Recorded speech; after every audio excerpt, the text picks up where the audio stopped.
ఒక చిన్న మంచి మాట లోపల మనలోని సంపదను గుర్తిద్దాము అని తెలుసుకుందాం ఫ్రెండ్స్.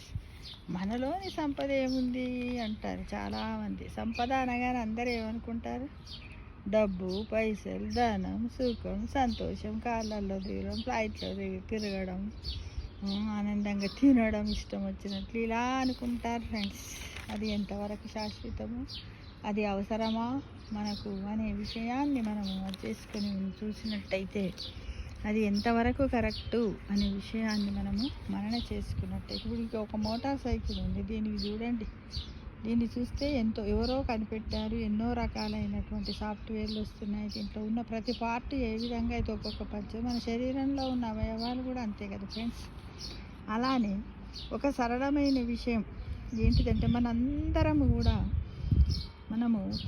మనందరం జీవించి ఉన్న ప్రతి జీవి కానీ ప్రతి మానవునికి సంబంధించినటువంటి విషయం ఏంటంటే, జీవించి ఉన్న ప్రతి మానవుల్లోని శ్వాస నిరంతరం వస్తూ పోతూ ప్రతి శ్వాసలో అద్వితీయమైన శాంతి దాగి ఉంటుంది.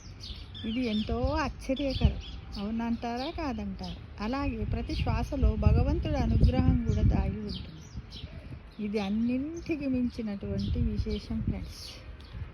మనందరం ఈ ప్రపంచంలో పుట్టిన తర్వాత ఒక కానుక రూపంలో మొదటి రోజు లభిస్తుంది కదా. మనం పుట్టిన వెంటనే మన అమ్మా నాన్నలు, కన్న తల్లిదండ్రులు, మన చుట్టాలు, బంధువులు, తాతలు అందరూ కూడా చాలా సంతోషపడతారు. ఆ తర్వాత రెండో రోజు, అనంతరం మూడో రోజు, ఇలా రోజులు, వారాలు, నెలలు, సంవత్సరాలు మనకు లభ్యమవుతూనే ఉన్నాయి. కానీ మనలో ఉన్న ఆ పరమానందాన్ని, ఆ సంపదను మనము గుర్తించగలుగుతున్నామా అనేది ఒక క్వశ్చన్. చివరకు ఒకానొక రోజు వస్తుంది. ఆ రోజు ఈ శ్వాస రాకపోకలు సమాప్తమైపోతాయి. ఉత్త చేతులతో వచ్చిన మనము చివరకు ఉత్త చేతులతోనే అంతమైపోతాం. ఇప్పుడు మనకు ఆసక్తికరమైనటువంటి సంగతి ఒకటి తెలుసుకుందాం.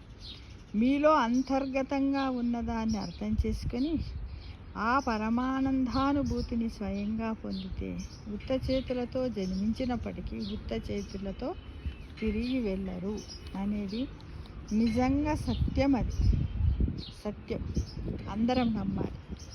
అది ఏంటిది అంటే, అది మీలోనే ఉంది, నాలో ఉంది, మీలో ఉంది, అందరిలో ఉంది. ఏంటిది అది అంటే, మనం వేటి గురించో మాట్లాడుకోవద్దు. ఏంటిది నగరాల గురించో సమాజం గురించో కాదు, నేను మనిషిని అని గురించి మాట్లాడుకున్నాం. తద్వారా మన జీవితాల్లో శాంతి దీపాలు వెలగాలని కోరుకుందాం. ఎన్నో ఏళ్ళుగా అంధకారంలో ఉన్న మన హృదయాల్లో శాంతి జ్యోతులను ప్రజ్వలించి మనకు లభ్యమైనటువంటి ఆకాంక్ష ఒకటే. ఏంటిది? దీపం వెలిగినప్పుడు మాత్రమే అంధకారం తొలుగుతుంది, ప్రకాశం ఏర్పడుతుంది. మనందరికి కూడా విషయం తెలుసు. నా జీవితం, నీ జీవితం, అందరి జీవితం కూడా ఇలా స్వయంగా అనుభూతి చెందవలసినటువంటి విషయం. అంటే అది ఏంటిది? అది మనలోనే ఉంది. ఏంటిది అది? ఇది ఎన్నటికీ మరవకండి. ఏ శాంతి కోసం మీరు అన్వేషిస్తున్నారో అది మీకు దూరంగా ఎక్కడో లేదు, మనలోనే ఉంది.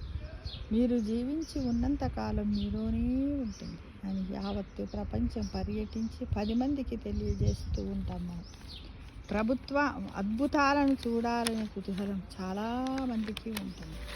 అసలైనటువంటి విషయం చాలామందికి ఉంటుంది ఫ్రెండ్స్. ఏంటిదంటే, మీ శ్వాసే మీ ఎవరి శ్వాస వారికే ఒక అద్భుతం, అసలైన అద్భుతం. ఎందుకంటే ప్రపంచం మొత్తంలో ఉన్న ధనమంతటిని ఖర్చు చేసినా సరే ఒక శ్వాసను కూడా మనము కొనలేము. అలాంటి అమూల్యమైన శ్వాస యొక్క గొప్పతనాన్ని అర్థం చేసుకోవడానికి ప్రయత్నించండి. ప్రతి ఒక్కరు మీ జీవితాన్ని అర్థం చేసుకోవడానికి కూడా ప్రయత్నించండి.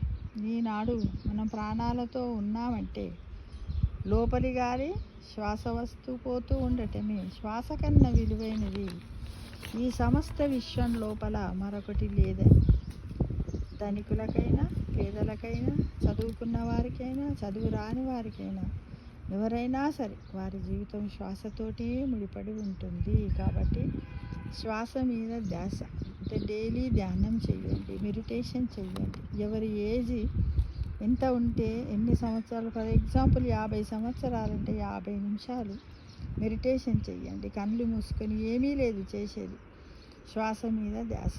పీల్చుకున్నటువంటి శ్వాస మీద ధ్యాస పెట్టండి, వదులుతున్నటువంటి శ్వాస మీద ధ్యాస పెట్టండి. శ్వాస గొప్పతనాన్ని మనం గుర్తించకపోతే లభ్యమైన ఈ కానుక జారిపోతుంది. అసలైన అద్భుతాన్ని మనం చూడాలనుకుంటే మనలో ఉన్న హృదయాన్ని చూడండి. మీ లోపలే అద్భుతం జరుగుతుంది. చేదోడు వాదోడుగా నిలిచే ఆప్తమిత్రుడు మనలోనే ఉన్నాడు. మీ దగ్గర ఉన్నవన్నీ పూర్తిగా అంతమైపోయినా ఆ ఆప్తుడు సదా మమ్మానాన్ని చేరదీస్తాడు. కాబట్టి మనం ఎప్పుడు కూడా మనలో ఉన్నటువంటి అవయవాలే మనకు గోల్డెన్ థ్రెడ్స్. వాటిని కాపాడుకోవాలంటే మనం ఏం చేయాలి? అంతర్ముఖంగా మనం అందరం కూడా పరిగెడదాం. డైలీ మెడిటేషన్ చేయాలి ఫ్రెండ్స్. జీవితాంతం ఆనందంగా ఉండాలని, సుఖ సంతోషాలతో ఉంటూ పరమానందానుభూతిని పొందాలన్న ఆకాంక్ష ప్రతి మానవునికి అణువణువున, ప్రతిరోజు, ప్రతి నిమిషం, ప్రతి గంట ఉంటుంది. అనంతమైనది, సుఖప్రదమైనది, ఆనందకరమైనది ఒక్కటి మీ దేహంలోనే ఉందని గుర్తించండి. దాన్ని గుర్తించినంత వరకు మన జీవితం సఫలీకృతం కాదు మిత్రమా. అందరి హృదయాల్లో దేవుడు కొలువై ఉన్న మనుషులందరూ బాహ్యమైన విషయాల వైపు పరుగులు తీస్తున్నారు. కానీ పరుగులు తీయవలసింది అంతర్ముఖంగా. ఆ దిశలో అడుగులు వేస్తే హృదయం తమ వైపు మిమ్మల్ని ఆకర్షిస్తుంది.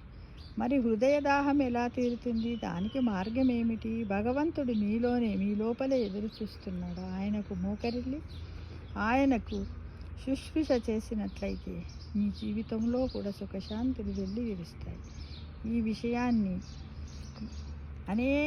అనేక ప్రాంతాల్లో పర్యటించిన మన అందరికీ కూడా తెలుసు. మనం పోతాం కదా విజిటింగ్ అని, పోయి టూరిస్ట్ ప్లేసులను చూసినప్పుడు కూడా అక్కడ రకరకాలైనటువంటి బాధలతో ఉన్న వాళ్ళని చూసి కొండరెక్కుతాము, దేవాలయం ఎక్కుతాం. అబ్బా జరకొసేపు ఆగు, దమ్ము తీసుకుంటా, నాకు దమ్ము వస్తుంది, ఆయాసం అవుతుందని అంటాను చూడండి. అంటే ఏంటి?